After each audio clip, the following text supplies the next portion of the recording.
Hello, good morning. Ang lulutuin natin ngayon ay meatloaf. Yan, meatloaf at saka itlog. I-mix natin, ito na yun siya. Konting mix.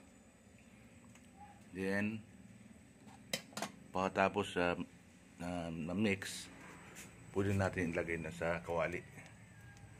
Pero, bagang lahat, konting small amount of oil at ibuhos na natin ang mix na meatloaf at saka itlog. Yan, para masarap.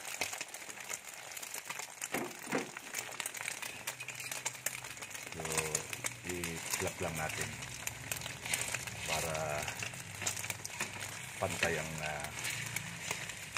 pagkalagay ng meatloaf. Ayan. Yan, pag medyo matigas na, pwede natin siya baliktarin. At ayan.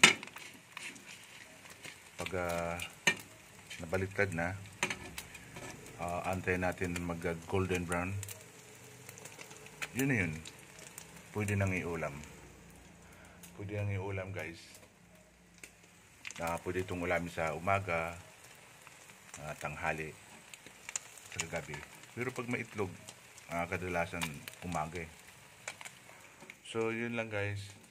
Thanks for watching. God bless us all. Maraming salamat po.